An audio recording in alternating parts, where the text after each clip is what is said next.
എല്ലാവർക്കും എൻ്റെ വിനീതമായ നമസ്കാരം. ഇന്ന് നമ്മൾ കാണാൻ പോകുന്ന ചാപ്റ്റർ എന്ന് പറയുന്നത് 18ാമത്തെ ചാപ്റ്ററാണ്. അതിൻ്റെ ടൈറ്റിൽ എന്തുവാണ് തന്നിരിക്കുന്നത്? Swami Muktananda snake bite. Snake bite എന്ന് വെച്ചാൽ പാമ്പിൻ്റെ കടി എന്നാണ് ഡയറക്റ്റായിട്ട് അദ്ദേഹം ആ ചാപ്റ്ററിന് പേരിട്ടിരിക്കുന്നത്. അപ്പോൾ ഇതിൽ എന്തോ ശക്തമായ ഒരു പാമ്പിൻ്റെ കടി കൊണ്ടിട്ടുണ്ട് അദ്ദേഹത്തിന്. അതുമാത്രമല്ല, നേരത്തെ ഇദ്ദേഹം ബുക്കിൽ ഈ പാമ്പിൻ്റെ കടിയെക്കുറിച്ചും മെഡിറ്റേഷനെക്കുറിച്ചും പറഞ്ഞിട്ടുണ്ട്. അത് നിങ്ങൾ ഓർക്കുന്നു എന്ന് വിചാരിക്കുന്നു. ഒരു പെൺകുട്ടി അവിടെ വന്ന് കുറേ നാൾ ആശ്രമത്തിൽ നിന്ന് ചെയ്തപ്പം ആ കുട്ടി നല്ല രീതിയിൽ മെഡിറ്റേഷൻ ചെയ്തുകൊണ്ടിരുന്നു. അപ്പം മെഡിറ്റേഷൻ്റെ ഇടയിൽ കണ്ണ് തുറന്ന് ഇദ്ദേഹത്തിൻ്റെ അടുത്ത് ഓടി വന്ന് പറഞ്ഞിട്ടുണ്ട്, എൻ്റെ കയ്യിൽ പാമ്പ് കടിച്ചു എന്ന് പറഞ്ഞു. കയ്യിൽ പാമ്പൊന്നും കടിച്ചില്ല, അവരുടെ മെഡിറ്റേഷനിൽ പാമ്പ് വന്ന് കടിച്ചതാണ്. അപ്പം അദ്ദേഹം പറഞ്ഞിട്ടുണ്ടായിരുന്നു, ഈ മെഡിറ്റേഷനിൽ പാമ്പ് കടി കൊള്ളുന്നത് അവരുടെ മെഡിറ്റേഷൻ ധ്യാനം കുറച്ചും കൂടെ നല്ല രീതിയിൽ മുന്നോട്ട് പോകുന്നുണ്ട് എന്നുള്ളതിൻ്റെ ഒരു അടയാളമാണ് എന്ന് പറഞ്ഞിട്ടുണ്ട്. അപ്പം ഇപ്രാവശ്യം ഇദ്ദേഹത്തിന് തന്നെ കടി കൊണ്ടു. അതാണ് അതിനെക്കുറിച്ച് എഴുതിയിരിക്കുന്നത്. അതെന്തുവാന്ന് നമുക്ക് നോക്കാം. ഓക്കെ. അപ്പം ഇങ്ങനെ ഒരു ദിവസം മെഡിറ്റേഷൻ ചെയ്യുമ്പം ഈ ബ്ലാക്ക് ഗോഡസ് ആണല്ലോ, കൃഷ്ണേശ്വരിയാണല്ലോ ഇപ്പം ഇദ്ദേഹത്തിനെ ഗൈഡ് ചെയ്യുന്നത്. അപ്പം ഈ രക്തേശ്വരിയും ശ്വേതേശ്വരിയും ഉണ്ട്, അതിനൊപ്പം ഈ കൃഷ്ണേശ്വരിയും ഉണ്ട്. അതായത് ചുമന്ന കളർ കാണുന്നു, അതിനകത്ത് വെള്ള കളർ കാണുന്നു, അതിനകത്ത് കറുത്ത കളർ കാണുന്നു. അപ്പോൾ ഇപ്പോഴത്തെ സ്ഥിതി അങ്ങനെയാണല്ലോ. അപ്പം ഇദ്ദേഹം ഇങ്ങനെ ഈ കറുത്ത കളർ കണ്ടുകൊണ്ട്, ഈ കറുത്ത കളറിൽ ഉറ്റു നോക്കിയാലേ അദ്ദേഹത്തിന് മെഡിറ്റേഷൻ മുന്നോട്ട് പോകത്തുള്ളൂ. അതും നേരത്തെ പറഞ്ഞിട്ടുണ്ട്. അപ്പോൾ ഇങ്ങനെ കറുത്ത കളറിൽ അദ്ദേഹം ഉറ്റു നോക്കിക്കൊണ്ടിരിക്കുമ്പോഴാണ് ഒരു വലിയ സിറ്റി കാണുന്നു. അതിനകത്ത് ആ സിറ്റി എന്ന് പറഞ്ഞാൽ ഒരു നഗരം. ആ നഗരത്തിനെ ചുറ്റിയിലും ഭയങ്കര ഇരുട്ട്, കറുത്ത് കാണുന്നു. അതിനകത്തൂടെ അദ്ദേഹം നടക്കുന്നു. അപ്പോൾ അദ്ദേഹം എത്ര ദൂരം നടന്നു എന്ന് ഒരു കണക്കില്ല, പക്ഷേ നല്ല ദൂരം നടന്നതായിട്ട് ഒരു ഓർമ്മ. മെഡിറ്റേഷനിലാണ്. ഒടുക്കം ഈ കറുത്ത ലൈറ്റ് മാറിയിട്ട് 3 ലൈറ്റും മാറി വരുന്നു. അതായത് ചുമപ്പ്, വെള്ള, കറുപ്പ്, അങ്ങനെ ഭയങ്കര ഒരു പ്രകാശത്തോടു കൂടിയാണ് ഈ ലൈറ്റ്സിനെയൊക്കെ കാണുന്നത്. അതുമാത്രമല്ല, ഇദ്ദേഹം മെഡിറ്റേഷനെ കാണുന്ന ഇതെല്ലാവേ ഈ ലൈറ്റിൻ്റെ പ്രകാശത്തിലാണ്. അവിടെ വേറൊന്നുമില്ലല്ലോ. അപ്പം മെഡിറ്റേഷനകത്ത് ഇങ്ങനെ ഡീപ്പായിട്ട് പോകുമ്പം കാണുന്ന സംഗതികളാണ് ഇദ്ദേഹം പറയുന്നത്. അങ്ങനെ ഈ 3 ലൈറ്റും തിരിച്ചും വരുന്നു, മാറി വരുന്നു. അതിനെ ഇദ്ദേഹം നോക്കിക്കൊണ്ടിരിക്കുന്നു. അപ്പം നല്ല അടർന്ന ഒരു കാട്ടിൻ്റെ തിക്ക് ജംഗിൾ എന്നാണ് എഴുതിയിരിക്കുന്നത്. അടർന്ന ഒരു കാട്ടിൻ്റെ നടുക്കാണ് അദ്ദേഹം നിൽക്കുന്നത്. അങ്ങനെ നിന്നപ്പം ഇദ്ദേഹം ഒരു മരത്തിൻ്റെ അടിയിൽ നിൽക്കുമ്പം ഒരു കറുത്ത മൂർഖൻ പാമ്പ്, ഒരു കറുത്ത ബ്ലാക്ക് കോബ്ര അദ്ദേഹത്തിൻ്റെ മേളിൽ കൂടെ കയറി വന്ന് അദ്ദേഹത്തിനെ കൊത്തി. അപ്പം ആ പാമ്പിൻ്റെ വിഷം ദേഹം മുഴുക്ക പരവുന്നു. അദ്ദേഹത്തിനിപ്പം മനസ്സിലായി, ഞാനിപ്പം മരിക്കുമെന്ന്. എന്നുവെച്ചാൽ അത്ര വേഗത്തിലാണ് ആ മൂർഖൻ പാമ്പിൻ്റെ വിഷം ഇങ്ങനെ ദേഹത്ത് പരവുന്നത്. ആ സമയം നോക്കി ഒരാൾ ഓടി വരുന്നു. ഈ ഇയോലയിൽ ഇരുന്നപ്പം ഇദ്ദേഹത്തിന് ഈ കുളിക്കാനൊക്കെ വെള്ളം എടുത്ത് വയ്ക്കുന്നത്, ചിലപ്പം ചൂടുവെള്ളമൊക്കെ എടുത്ത് വയ്ക്കുമായിരിക്കും. വെള്ളമൊക്കെ എടുത്ത് കുളിക്കാൻ തയ്യാർ ചെയ്യുന്നതും ഫുഡൊക്കെ ഉണ്ടാക്കി കൊടുക്കുന്ന ഇയോലയിൽ നിന്ന് വരുന്ന അയാൾ വന്ന് ഇദ്ദേഹത്തിൻ്റെ ദേഹത്ത് ഇങ്ങനെ വിഷം പരവുന്നത് കണ്ടുകൊണ്ട് അങ്ങനെ പരമശിവൻ്റെ അടുത്ത് പ്രാർത്ഥിച്ചെന്ന്, ദൈവമേ ഇദ്ദേഹത്തിനെ രക്ഷിക്കണേന്ന്. അങ്ങനെ രക്ഷിക്കണേന്ന് പ്രാർത്ഥിച്ചപ്പോഴത്തേക്ക് ആ വിഷം അങ്ങ് മാറി. അപ്പോൾ ഇതൊക്കെ എവിടെ നടക്കുന്നത്? അദ്ദേഹത്തിൻ്റെ സ്വപ്നത്തിലല്ല, റിയൽ ലൈഫിലുമല്ല, മെഡിറ്റേഷനിലാണ് നടക്കുന്നത്. അപ്പോൾ അദ്ദേഹം ഇങ്ങനെ പ്രാർത്ഥിച്ചപ്പോഴത്തേക്ക് എല്ലാം മാറി. പക്ഷേ ഇപ്പോഴും അദ്ദേഹത്തിന് അത് നല്ലപോലെ മനസ്സിൽ നിപ്പുണ്ട് ആ ദൃശ്യം. പിന്നെ അദ്ദേഹം ഒരു ബുക്ക് വായിക്കാൻ ഇടയുണ്ടായി. ആ ബുക്കിലാണ് എഴുതിയിരിക്കുന്നത്, ഈ മെഡിറ്റേഷൻ ചെയ്യുമ്പം പാമ്പ് നമ്മളെ കൊത്തുന്ന പോലോ കടിക്കുന്ന പോലോ നമ്മൾ കണ്ടാൽ അത് നമ്മുടെ ഭയത്തിനെ പോക്കാനുള്ള ഒരു വഴിയാണ്. ഒരുപാട് കാര്യത്തിന് ഒരുപാട് നെഗറ്റീവ് സ്വഭാവങ്ങൾക്ക് വിത്ത് എന്ന് പറയുന്നത്, തുടക്കം എന്ന് പറയുന്നത് ഈ ഭയമാണ്, ഫിയർ. അപ്പം ഈ ഭയം ഉണ്ടെങ്കിൽ തന്നെ നമ്മളെ ജീവിതത്തിൽ നിന്ന് പിന്നോട്ട് വലിക്കും. എന്താണോ തൊട്ടേനും പിടിച്ചേനും ഒക്കെ ഭയം. അങ്ങനെ ഒരുപാട് പേരുണ്ട്. ഞാൻ ഇന്ന് ഈ സാരി ഉടുത്താൽ എങ്ങനെ വിചാരിക്കും, ആളുകൾ എന്തോ വിചാരിക്കും, അയ്യോ ഇത് ശരിയാകത്തില്ല, അവർ ഭയങ്കരമായിട്ട് കമൻ്റ് അടിക്കും, എന്നാൽ പിന്നെ ഈ സാരി മാറ്റാം. അങ്ങനെ ഒരു ചെറിയ എക്സാമ്പിളാണ് ഞാൻ പറഞ്ഞത്. അപ്പോൾ ഞാൻ ഇന്ന് ഇവിടെ അങ്ങനെ ശബ്ദമിട്ട് ഞാൻ ചിരിച്ച ആളുകൾ എന്നെക്കുറിച്ച് എന്തോ വിചാരിക്കും. ഞാൻ ഈ ഒരാളിൻ്റെ കൂടെ നടന്ന് റോഡിൽ കൂടെ പോയാൽ ആളുകൾ എന്നെ കണ്ടാൽ തെറ്റിദ്ധരിക്കത്തില്ലയോ, എന്ത് ഭയം. അതായത് ആളുകളുടെ ഒപ്പീനിയന് വേണ്ടി ഭയന്നാണ് മുക്കാൽ ജീവിതവും നമ്മൾ തുലയ്ക്കുന്നത്. സൊസൈറ്റിയിൽ കുറേ നോംസ് ഉണ്ട്, ഇല്ലയെന്നല്ല, അത് നമ്മൾ പാലിച്ചേ പറ്റും. പക്ഷേ ഈ തൊട്ടേനും പിടിച്ചതിനൊക്കെ മറ്റവരുടെ ഒപ്പീനിയനിലേ അതിനു വേണ്ടി മറ്റവരുടെ ഒപ്പീനിയൻ നമുക്ക് നെഗറ്റീവായിട്ട് വന്നു പോകരുതെന്ന് വിചാരിച്ചേ നമ്മളുടെ ജീവിതത്തിനെ തുലയ്ക്കുന്നവർ ഒരുപാട് പേരുണ്ട്. അപ്പോൾ ഈ ഫണ്ടമെൻ്റലായിട്ട് ഒരു കെട്ട ഒരു സ്വഭാവം എന്ന് പറയുന്നതാണ് ഈ ഫിയർ. അതുമാത്രമല്ല, ഈ ഇരുട്ടത്ത് പോകാൻ പേടി, ആളുകളെ കണ്ടാൽ പേടി, സ്റ്റേജിൽ കയറി സംസാരിക്കാൻ പേടി, 4 പേരുടെ കൂടെ സംസാരിക്കണമെങ്കിൽ അത് പേടി, അങ്ങനെ ഈ തൊട്ടേനും പിടിച്ചതിനൊക്കെ പേടി എന്ന് പറയുന്ന ആൾക്കാർ ഒരുപാടുണ്ട്. അപ്പോൾ ഈ പേടി എന്നുള്ള കാര്യത്തിനെ എടുത്തു കളഞ്ഞാൽ മാത്രമേ നമുക്ക് മുന്നോട്ട് പോകാനുള്ള ഒരു ശക്തി കിട്ടത്തുള്ളൂ.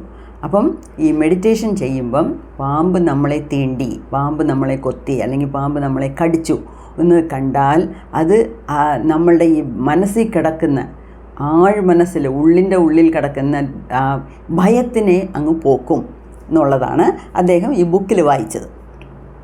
ഓക്കെ, അപ്പോൾ ഇദ്ദേഹത്തിന് അതുമാത്രമല്ല, അതൊരു വളരെ ഇമ്പോർട്ടൻ്റ് ആയിട്ടുള്ള ഒരു ഘടകമാണ് ഈ മെഡിറ്റേഷനിൽ എന്നാണ് പറയുന്നത്. അതുമാത്രമല്ല, ഈ ആസ്പൈറൻറ്റ് വിൽ സ്റ്റഡിലി അഡ്വാൻസ്, അതായത് ധ്യാനത്തിൽ മുന്നോട്ട് പോകുന്നുണ്ട്, സ്റ്റഡിയായിട്ട് മുന്നോട്ട് പോകുന്നു എന്നുള്ളതിൻ്റെ അർത്ഥവുമാണ് ഇത്. അപ്പോൾ ഇദ്ദേഹത്തിന് ഇനിയൊരു കൺഫർമേഷനും കൂടെ കിട്ടി. പിന്നെ അതുമാത്രമല്ല, ഇപ്പം ഈ വൈറ്റ് ലൈറ്റിനെ കണ്ട് ധ്യാനിക്കുക. വൈറ്റ് ലൈറ്റ്, ചുവന്ന ലൈറ്റ്, ബ്ലാക്ക് ലൈറ്റ്, അങ്ങനെ മാറി വരുന്നു. അപ്പം ഈ ശ്രീശൈലം എന്നുള്ള ഒരു സ്ഥലം, ശ്രീശൈലം എന്ന് പറയുന്നത് വളരെ പ്രാധാന്യം ആയിട്ടുള്ള ഒരു ശിവൻ കോയിലാണ്. ആന്ധ്രാപ്രദേശത്തിലാണ്. ഞാനവിടെ പോയിട്ടുണ്ട്. ശ്രീശൈലത്ത് വലിയ ചുറ്റിലും കാടും മലയും ഒക്കെ ഉള്ളതാണ്. അങ്ങനെ പെട്ടെന്നൊന്നും നമുക്ക് അകത്ത് കയറി പോകാനൊക്കത്തില്ല. ഞങ്ങളൊക്കെ കാറിൽ പോയതുകൊണ്ട് അങ്ങ് വരെ പോയി, അമ്പലത്തിൻ്റെ അടുത്ത് വരെ പോയി. അവിടെ വെള്ളമാണ്. ഈ അമ്പലത്തിനകത്ത് പോകുമ്പം വെള്ളം, ശിവലിംഗ വെള്ളത്തിനകത്താണ്, പാറയ്ക്ക് നടുവിലാണ്. അപ്പം നമ്മൾ അവിടെ പൂജാരിയൊക്കെ ഉണ്ട്, മേൽശാന്തിയൊക്കെ അവിടെ നിന്നുകൊണ്ട് ഇങ്ങനെ കൈയിടാൻ പറയും. അപ്പം നമ്മൾ കൈ വെള്ളത്തിനകത്തിട്ട് പാറയ്ക്കകത്ത് വെള്ളത്തിൻ്റെ അടിയിലുള്ള ശിവലിംഗത്തിനെ തൊടണം, തൊട്ട് വേണം തൊഴാൻ. അപ്പം അവിടെ ആ സ്ഥലത്തുള്ള ഈ മലകളെയെല്ലാം ഇദ്ദേഹം കാണുന്നു. എവിടെ? ധ്യാനത്തിൽ. ആ ശ്രീശൈലത്തിനെ ചുറ്റി പല ഗുഹകളുണ്ട്. ആ ശ്രീശൈലം സ്ഥലത്തിനെ ചുറ്റി കുറേ മലകളുണ്ട്, ഗുഹകളുണ്ട്. ആ ഗുഹയ്ക്കകത്തൊക്കെ ആളുകളിരുന്ന് ധ്യാനം ചെയ്യുന്നു. ഒരുപാട് അങ്ങനെയൊക്കെ പല ദൃശ്യങ്ങൾ ഇദ്ദേഹത്തിന് കിട്ടിക്കൊണ്ടിരിക്കുന്നു. പിന്നെ ഗിർനാർ എന്ന് പറയുന്നതും വളരെ ഉള്ള പ്രാധാന്യമുള്ള ഒരു ഗിർണേശ്വർ എന്ന് പറയുന്നത് ഈ 12 ലിംഗത്തിൽ ജ്യോതിർലിംഗത്തിലൊന്നാണ്. അവിടുത്തെ മൗണ്ടൻസ് എല്ലാം കാണുന്നു.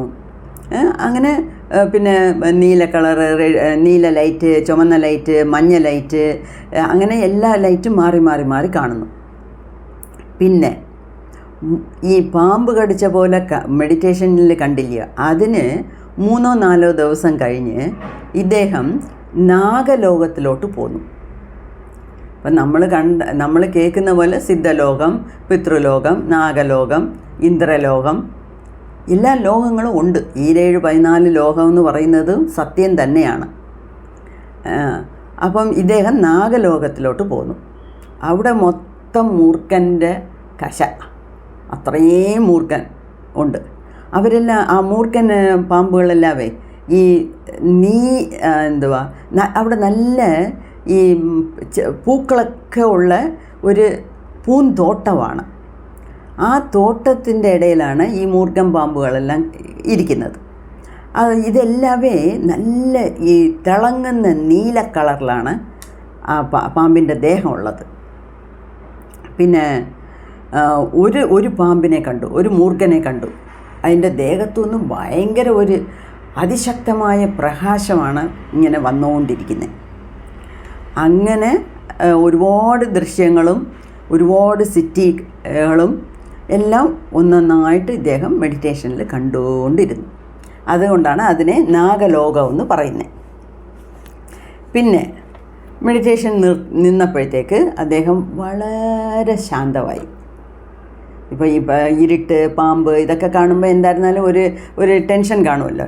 പിന്നെ മെഡിറ്റേഷൻ നിന്നപ്പം അതിൽ നിന്ന് അതെല്ലാം മാറി വളരെ കാമായി.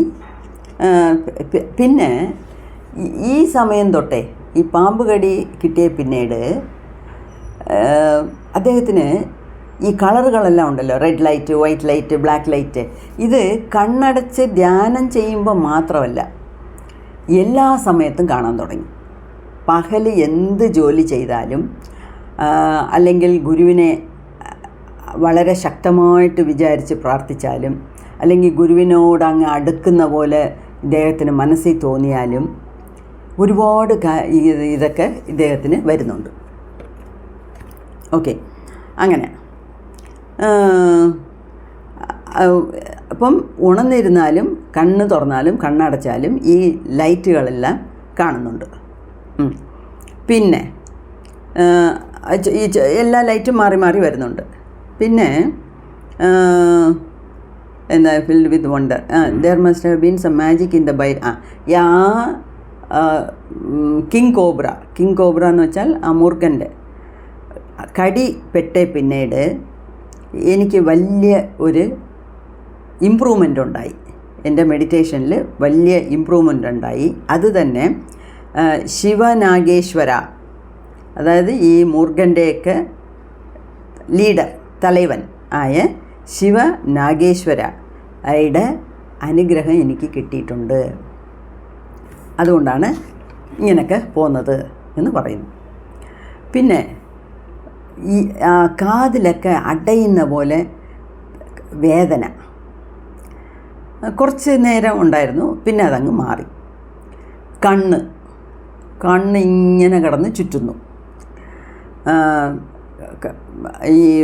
ഈ ഇമകൾ രണ്ടും അങ്ങനെ കുത്തി നിലച്ചിരിക്കുന്നു. അതായത് മേളിത്തെ ഇമയും താഴത്തെ ഇമയും ചലനമില്ലാതിരിക്കുന്നു. ഇത് നമ്മളുടെ ക്രിയായോഗത്തിൽ ഒരു വളരെ ഇമ്പോർട്ടൻ്റ് ആയിട്ടുള്ള ഒരു ഘടകമാണ്, ഒരു സ്റ്റേജാണ്. അതായത് നമ്മളത് പഠിക്കണം. അതായത് കണ്ണിനെ കുറിച്ച് പറയണമെങ്കിൽ ദേഹത്തിൽ ഏത് ഭാഗം ചലിച്ചില്ലെങ്കിലും ഈ കണ്ണ് ചലിച്ചുകൊണ്ടിരിക്കും. അതിൻ്റെ അർത്ഥം, അതിൻ്റെ വ്യാഖ്യാനം ആൾക്കാർ പറയുന്നത് ഈ കണ്ണിൻ്റെ നടുക്ക് പുരുവമധ്യയുടെ പിരിയത്തിൻ്റെ നടുക്കുള്ള ഈ നെറ്റിയിൽ ഉള്ളിൽ, നേരെ ഉള്ളിലാണ്, ആ മിഡ് ബ്രെയിനിലാണല്ലോ പീനിയൽ ഗ്ലാൻഡ് ഉള്ളത്. ആ പീനിയൽ ഗ്ലാൻഡാണല്ലോ ആത്മായുടെ ഉറവിടം എന്ന് പറയുന്നത്. ആ പീനിയൽ ഗ്ലാൻഡിലാണ് നമ്മുടെ ആത്മാ ഇരിക്കുന്നത്. അപ്പോൾ ഈ ആത്മാ സദാ സർവകാലവും ഇങ്ങനെ പ്രകാശിച്ചുകൊണ്ടിരിക്കും. ആ പ്രകാശം എപ്പോഴൊക്കെ ഈ ആത്മാ ഇങ്ങനെ ചലിച്ചുകൊണ്ടിരിക്കുന്നോ പ്രകാശിച്ചുകൊണ്ടിരിക്കുന്നു. അതുകൊണ്ടാണ് നമ്മളുടെ ഈ 2 കണ്ണും ചലിച്ചുകൊണ്ടിരിക്കുന്നത്. സോ നമ്മുടെ ദേഹത്ത് വേറെ ഏത് ഭാഗത്ത് ചലനമില്ലെങ്കിലും ഈ 2 കണ്ണും സദാ സർവ്വകാലം ഇങ്ങനെ ചലിച്ചുകൊണ്ടിരിക്കുന്നത്, ഈ അങ്ങോട്ടും ഇങ്ങോട്ടും നോക്കുന്നത് മാത്രമല്ല, ഈ ഇമ ഇങ്ങനെ അടിച്ചുകൊണ്ടിരിക്കുന്നത്. സ്പിരിച്വലായിട്ട് നോക്കുമ്പം അതിൻ്റെ അർത്ഥം ഇതാണ്, നമ്മളുടെ ആത്മാ ചലിച്ചുകൊണ്ടിരിക്കുന്നതുകൊണ്ടാണ് കണ്ണ് 2ഉം ഇങ്ങനെ പടപട എന്ന് അടിച്ചടിച്ചടിച്ച് നിൽക്കുന്നത്. പിന്നെ സയൻറ്റിഫിക്കായിട്ട് അവർ വേറെ പല കാര്യങ്ങളും പറയുന്നുണ്ട്. അതായത് ഈ 2 ഐലിഡ്സ് ഉണ്ടല്ലോ, ഇമകൾ, അങ്ങനെ അടച്ചടച്ചിരിക്കുമ്പോഴാണ് ഒരു പ്രാവശ്യം അതായത് ഈ അടയ്ക്കുന്നതെന്ന് പറയുന്നത് ഒരു സ്പ്ലിറ്റ് സെക്കൻഡാണ്. ഒരു സെക്കൻഡിൻ്റെ 100 മടങ്ങ് ഭാഗത്തിലൊന്നാണ്. ഒരു സെക്കൻഡിൻ്റെ ആണ് ഇത് ഈ അടച്ച് തുറക്കുന്നത്. പക്ഷേ ആ ചലനം നമ്മുടെ കണ്ണിന് ആ സമയത്താണ് നമ്മുടെ കണ്ണ് റെസ്റ്റ് എടുക്കുന്നത്. അങ്ങനെ ഞങ്ങൾ സയൻസിൽ പഠിച്ചിട്ടുണ്ട്. അതായത് ഇങ്ങനെ കണ്ണടച്ച് ഇതൊന്നും നമുക്കറിയുന്നില്ല. നമ്മളെ അറിയാണ്ട് ഇങ്ങനെ കണ്ണടച്ചിരിക്കും. അപ്പോഴൊക്കെയാണ് ഈ നമ്മുടെ കണ്ണുകൾ 2ഉം റെസ്റ്റ് എടുക്കുന്നത്. പക്ഷേ ആത്മീയതയിൽ അവർ പറയുന്നത് ഈ ആത്മായുടെ കൂടെ ഉള്ള കണക്ഷനിലാണ് ഇതിങ്ങനെ തുടിച്ചുകൊണ്ടിരിക്കുന്നത്. വേറൊരു കാര്യം അവർ പറയും, ഞാൻ ഒരു സ്വാമിജി പറഞ്ഞ് കേട്ടതാണ്, നമ്മൾ ഈ 2 ഇമകൾ 2ഉം ഇങ്ങനെ തുറന്നു വെച്ച് ചലിക്കാതെ ഇരിക്കാൻ പഠിക്കണമെന്ന്. ഇപ്പം ഇത് വായിച്ചപ്പോൾ എനിക്കത് കൺഫേമായി. എന്താണെന്ന് വെച്ചാൽ ഇവിടെ 2 മണിക്കൂറൊക്കെ ഇദ്ദേഹത്തിൻ്റെ ഇമകൾ 2ഉം ചലിക്കാതിരിക്കുമെന്ന്. അപ്പർ ഐലിഡും ലോവർ ഐലിഡും 2 ഇമകളും അങ്ങനെ ഫിക്സഡ് ആയിട്ടിരിക്കും. എന്തുവാ പറഞ്ഞുതരാമേ, without blinking for 2 hours. Blinking എന്ന് വെച്ചാൽ ഇങ്ങനെ അടച്ച് തുറന്ന് പോകുന്നത്. ഈ ക്യാമറയുടെ ഷട്ടേഴ്സ് അടച്ചടച്ച് വരുന്ന പോലെ. അപ്പം 2 മണിക്കൂറൊക്കെ അങ്ങനെ ചില സമയം ഇരിക്കുമെന്ന്. ഇദ്ദേഹം ഭയങ്കര ലക്കിയാണ്. ആരാ? സ്വാമി മുക്താനന്ദ. എന്താണെന്ന് വെച്ചാലേ, ഇദ്ദേഹം വലുതായിട്ടൊന്നും മുദ്രകളൊന്നും പഠിച്ചിട്ടില്ല, വലുതായിട്ടൊന്നും പ്രാക്ടീസ് ചെയ്തില്ല. എന്നാലും അദ്ദേഹം ലക്കി എന്ന് പറയാൻ കാരണം അദ്ദേഹത്തിന് ഇതെല്ലാം നടക്കുന്നു. ഇപ്പം നമ്മളൊക്കെ ആണെങ്കിലേ, ഇപ്പം ഞാനിങ്ങനെ കണ്ണ് ചലിക്കാതെ വെച്ചേക്കണമെന്ന് ഒരു ഗുരുജി പറഞ്ഞു, ഉടനെ ഞാനത് ട്രൈ ചെയ്യും. അത് ആ ഗുരുജിയെ തേടി പോയി കണ്ടുപിടിച്ച് ഇരുന്ന് അതിൻ്റെ വിശദമായിട്ടുള്ള കാര്യങ്ങളൊക്കെ ചോദിച്ച് മനസ്സിലാക്കിയിട്ട് ഉടനെ ഞാനത് പ്രാക്ടീസ് ചെയ്യും. എന്താണെന്ന് വെച്ചാലേ, എന്തോ തമിഴിലൊരു ചൊല്ലുണ്ട്, എത്ര തിന്നാ പിത്തം തെളിയുമെന്ന്. അതായത് ഏത് തിന്നാ നമ്മളെ പിടിച്ചിരിക്കുന്ന പിത്തം തെളിയുമെന്നാണ്. അപ്പം മുക്തി കിട്ടണം എന്നുള്ള പിത്തമാണ് നമുക്ക് തല കയറിയിരിക്കുന്നത്. അപ്പം ഏത് ചെയ്താൽ, ഏത് മെത്തേഡ്, ഏത് ആസന, ഏത് സാധന ചെയ്താൽ നമുക്ക് ദൈവത്തിനെ കാണാൻ പറ്റും എന്നുള്ള ഒരു അങ്കലായ്പാണ് എനിക്കൊക്കെ എപ്പോഴും. അപ്പോൾ ആരെങ്കിലും എന്തെങ്കിലുമൊക്കെ പുതിയതായിട്ട് പറഞ്ഞാൽ ഉടനെ അതിൽ കയറി പിടിക്കും. പിന്നെ തുറന്ന് പോയി അവരെ കണ്ട് കേട്ട് മനസ്സിലാക്കി അത് ഞാൻ പ്രാക്ടീസ് ചെയ്യുന്നവരെ.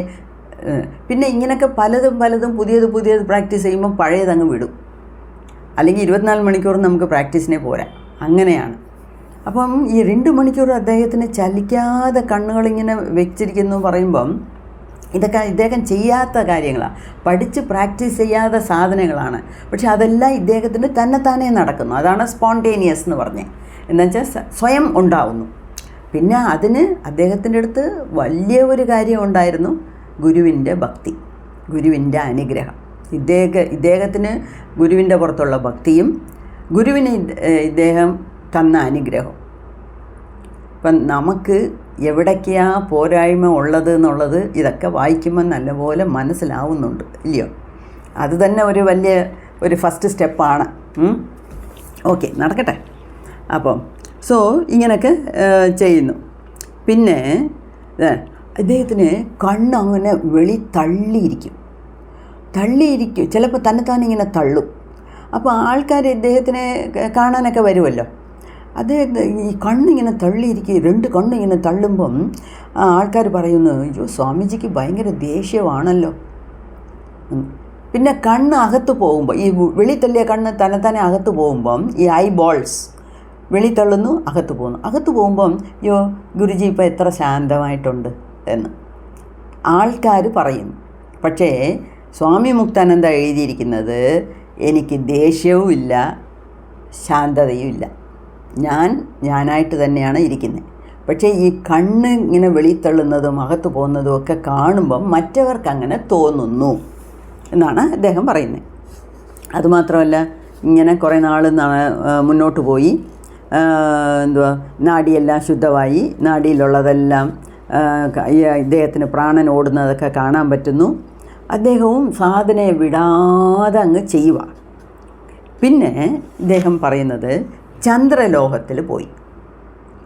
അപ്പോൾ ഇന്ദ്രലോകം, ചന്ദ്രലോകം, നാഗലോകം എല്ലാ ലോകങ്ങളും ഉണ്ട്, കൺഫേംഡ് ആണ്, ഇല്ലയോ?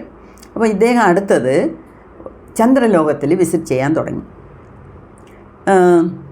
അപ്പം ഒരു ചന്ദ്രന് ഒരു ലോകമുള്ളത് സത്യമാണ് എന്നുവെച്ചാൽ ഇദ്ദേഹം കാണുന്നുണ്ട്. അതുകൊണ്ട് ഇദ്ദേഹത്തിനെ സംബന്ധിച്ചവരെ ഇത് സത്യമാണ്. പിന്നെ ഇതിൽ ഈ ചില കാര്യങ്ങളൊക്കെ ഇതിനകത്ത് പറയുന്നുണ്ട്, വളരെ ഇൻട്രസ്റ്റിങ്ങാണ്. ഇതൊന്നും ഞാൻ വേറെ ഏത് ബുക്കിലും വായിച്ചിട്ടില്ല. അതായത് അതിനകത്തുള്ളവർ ആണുമുണ്ട് പെണ്ണുമുണ്ട്, എല്ലാവർക്കും ഒരേ വയസ്സാണ്, same age, men and women walking along paths covered with flowers in a garden there. അവിടെ വലിയ ഒരു പൂന്തോട്ടമുണ്ട്, അതിലാണുങ്ങളും പെണ്ണുങ്ങളും ഒക്കെ നടക്കുന്നു. അവർക്കെല്ലാം ഒരേ പ്രായമാണ്.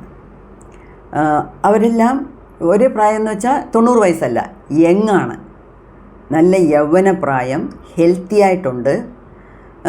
അവരിങ്ങനെ അങ്ങോട്ടും ഇങ്ങോട്ടും ഒക്കെ പോയിക്കൊണ്ടിരിക്കുന്നു.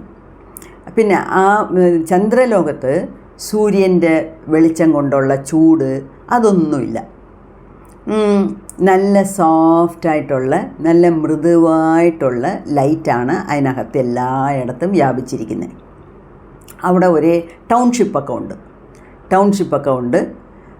പക്ഷെ അവിടെ മഴയില്ല, ചൂടില്ല, നല്ല ഒരു കുളിർമയായിട്ടുള്ളത്. ഇപ്പം നമ്മൾ മൂണിനെ ചന്ദ്രനെ വർണ്ണിക്കുമ്പോഴും അങ്ങനെയൊക്കെയല്ലേ പറയുന്നത്, ഇല്ലയോ? എവിടെ കൂളായിട്ടുണ്ടോ അവിടേക്കാണ് ചന്ദ്രൻ, എവിടെ ചൂടുണ്ടോ അവിടേക്കാണ് സൂര്യൻ. അങ്ങനെയാണല്ലോ, ഒരുപാട് കവിതകളൊക്കെ നമ്മൾ പഠിച്ചിട്ടുണ്ടല്ലോ. അങ്ങനെ പിന്നെ ഇതിൽ ഇനിയൊരു അതിശയം കേട്ടോണേ, all the houses were made of gold and silver. അവിടെ ഉള്ള വീടുകളെല്ലാം സ്വർണത്താലും വെള്ളിയാലും കെട്ടപ്പെട്ടതാണ്. പിന്നെ അവിടെ ഒരു വയസ്സന്മാരെയും ഇദ്ദേഹം കണ്ടില്ല. അതാ നേരത്തെ പറഞ്ഞ എല്ലാവരും യങ്ങാണ്, ഹെൽത്തിയാണ്. ഒരു ഓൾഡ് മാനെയും അവിടെ കണ്ടിട്ടില്ല എന്ന് പറയും. അപ്പം ഈ ചാപ്റ്റർ ഇത്രയേ ഉള്ളൂ, ചെറിയ ചാപ്റ്ററാണ്. അപ്പോൾ ഇതിൽ 2 ലോകങ്ങൾ വിസിറ്റ് ചെയ്തതായിട്ടാണ് പറയുന്നത്. ഒന്ന് നാഗലോകം, ഇനിയൊന്ന് ചന്ദ്രലോകം. ഓക്കെ, ഇനിയും കിടപ്പുണ്ട്, ഒരുപാട് ഇൻട്രസ്റ്റിംഗ് ആയിട്ടുള്ള കാര്യങ്ങളെല്ലാം എഴുതിയിട്ടുണ്ട്. ഓരോ നിമിഷവും ഞാൻ ഈ ബുക്ക് വായിക്കുമ്പോഴും ഈ വീഡിയോ ചെയ്യുമ്പോഴും ഞാൻ മാനസികമായിട്ട് സ്വാമി മുക്താനന്ദയ്ക്ക് നന്ദി പറയുവാണ്. എന്നുവെച്ചാൽ അദ്ദേഹം ഇത്രയൊക്കെ പറയുന്നതുകൊണ്ട് നമുക്ക് എത്രയോ കാര്യങ്ങൾ നമ്മുടെ അനുഭവത്തിലില്ലെങ്കിലും നമുക്ക് മനസ്സിലാക്കി എടുക്കാൻ പറ്റുന്നല്ലോ. അതിനേ നന്ദി. ശരി, അടുത്ത വീഡിയോയിൽ കാണാം. ബാക്കി.